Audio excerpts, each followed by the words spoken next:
Hello viewers, সবাইকে take পয়েন্টে স্বাগতম। আজকে আমাদের সি প্রোগ্রামিং কোর্সটি টপিক হচ্ছে লুপ। লুপ একটি অত্যন্ত গুরুত্বপূর্ণ পার্ট যে কোনো প্রোগ্রামিং ল্যাঙ্গুয়েজের জন্য। তাই আজকে আমরা লুপের বেসিক কনসেপ্টগুলো বোঝার চেষ্টা করব। লুপ কি, লুপ কেন প্রয়োজন, লুপ কিভাবে কাজ করে তা আজকে আমরা বোঝার চেষ্টা করব।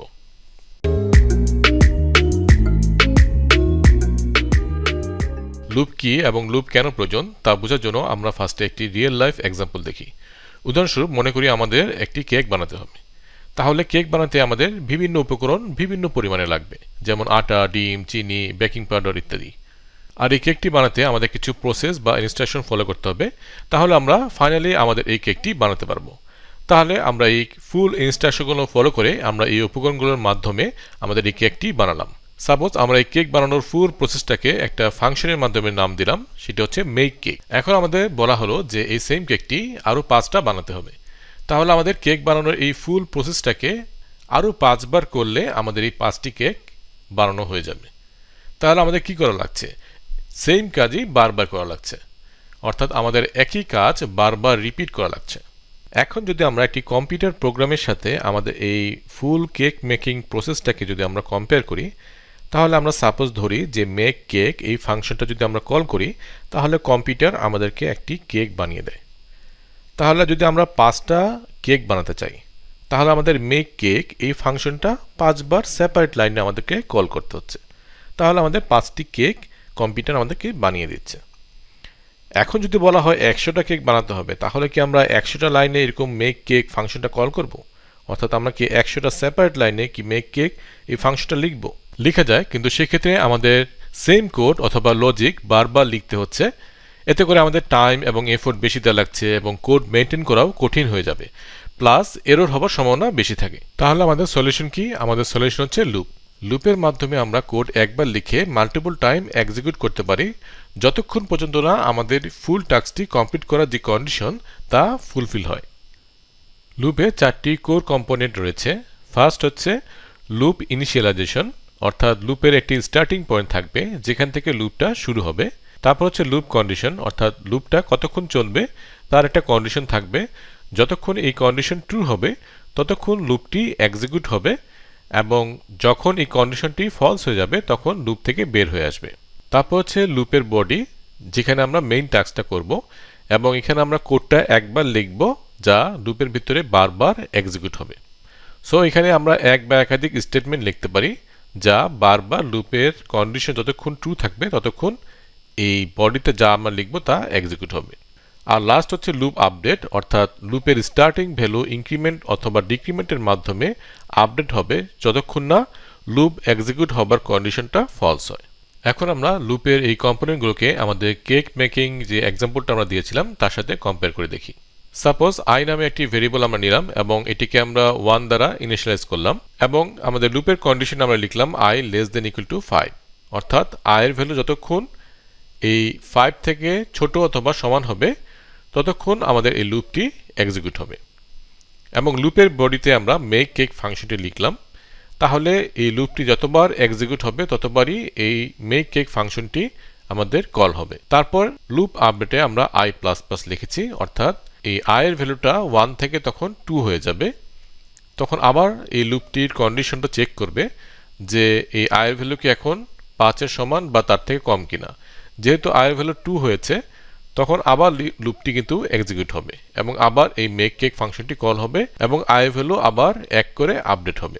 এভাবে করে যতক্ষণ পর্যন্ত না i এর ভ্যালু 6 হবে ততক্ষণ পর্যন্ত এই লুপটি চলবে, এবং যখন i এর ভ্যালু 6 হয়ে যাবে তখন এই লুপটি টার্মিনেট করবে। এখন যদি আমরা এই লুপটিকে সুডোকোডের মাধ্যমে লিখি, তাহলে আমাদের সুডোকোডটি দেখতে অনেকটা এরকম হবে যে লুপ i ইকুয়াল টু 1, তার মানে এখানে আমরা i এর মান ইনিশিয়ালাইজ করেছি, এবং i less than equal to 5 এখানে আমরা কন্ডিশনটা দিয়েছি, এবং তারপর হচ্ছে আমাদের বডিতে আমরা মেক কেক ফাংশনটি কল করেছি, এবং তারপর আমরা i++ অর্থাৎ i এর মান 1 করে ইনক্রিজ করেছি। তাহলে এখানে আমরা দেখতে পাচ্ছি যে মেক কেক ফাংশনটি মাত্র আমরা একবার লিখেছি, এবং লুপের মাধ্যমে আমরা কিন্তু এই মেক কেক ফাংশনটিকে বারবার এক্সিকিউট করতে পারছি। অর্থাৎ আগের কোডে আমরা 5টি সেপারেট লাইনে 5বার আমরা মেক কেক লিখেছিলাম 5বার কেক বানানোর জন্য, কিন্তু এই ক্ষেত্রে আমরা মাত্র একবার লিখেছি এবং লুপের মাধ্যমে বারবার আমরা এক্সিকিউট করতে পারছি। তাহলে এক্ষেত্রে আমাদের কোড অনেক সিম্পল হয়ে গেল, আমাদের অনেক ইফোর্ট কমে গেল এবং আমাদের টাইমও কম লাগছে এবং আমরা মাত্র একবার লিখে বারবার এটাকে এক্সিকিউট করতে পারছি। এজন্য আমাদের ডিবাগিং করাটাও কিন্তু ইজি হয়ে যাচ্ছে এবং আমাদের কোডে এরর হওয়ার সম্ভাবনাও কমে যাচ্ছে। তাহলে এখন যদি আমাদেরকে 100টি কেক বানাতে বলা হয় তাহলে আমরা কি করব, জাস্ট 5 এর জায়গায় আমরা যদি 100 লিখে দিই তাহলে কিন্তু আমাদের 100টি কেক মেক হয়ে যাবে। তাহলে আশা করি এখন বোঝা গেল যে লুপ কিভাবে কাজ করে এবং কেন আমাদের লুপের প্রয়োজন। সি প্রোগ্রামিং ল্যাঙ্গুয়েজে লুপকে দুই ভাগে ক্লাসিফাই করা হয়েছে, একটি হচ্ছে এন্ট্রি কন্ট্রোল লুপস, একটা হচ্ছে exit control loops. Entry control লুপের ক্ষেত্রে আগে কন্ডিশনটা চেক করে তারপরে লুপের বডিটা এক্সিকিউট হয়, আর এক্সিট কন্ট্রোল লুপের ক্ষেত্রে আগে বডিটা এক্সিকিউট হয় তারপরে কন্ডিশন চেক করে। যেমন এখানে এন্ট্রি কন্ট্রোল লুপের ক্ষেত্রে i = 1 থেকে শুরু হয়েছে, তাহলে i কি n থেকে ছোট কিনা এটি ফার্স্টে চেক করবে। যদি এই কন্ডিশনটা স্যাটিসফাই হয় তাহলে আমাদের এই প্রিন্ট হ্যালো ওয়ার্ল্ড এই কোডটা আমাদের এক্সিকিউট হবে। তার মানে এন্ট্রি কন্ট্রোল লুপের ক্ষেত্রে প্রত্যেকবারই ফার্স্টে কন্ডিশনটা চেক করবে, যখনই কন্ডিশন স্যাটিসফাই করবে তখনই এই লুপের যে বডিতে যা থাকবে তা এক্সিকিউট হবে। আর এক্সিট কন্ট্রোল লুপের ক্ষেত্রে কি হচ্ছে, ফার্স্টে আমাদের লুপে যে কোডটা বডিতে থাকবে সেটি এক্সিকিউট হয়ে যাবে, তারপরে যে কন্ডিশনটা চেক করবে যে i n থেকে ছোট বা তার সমান কিনা। যদি এটি স্যাটিসফাই করে তাহলে আবার এই বডিটা এক্সিকিউট হবে, আর যদি না করে তাহলে এটি লুপ থেকে বের হয়ে আসবে। আমরা যদি এন্ট্রি কন্ট্রোল লুপস এবং এক্সিট কন্ট্রোল লুপের ফ্লোচার্টটা দেখি তাহলে ফ্লোচার্টগুলো হবে এরকম।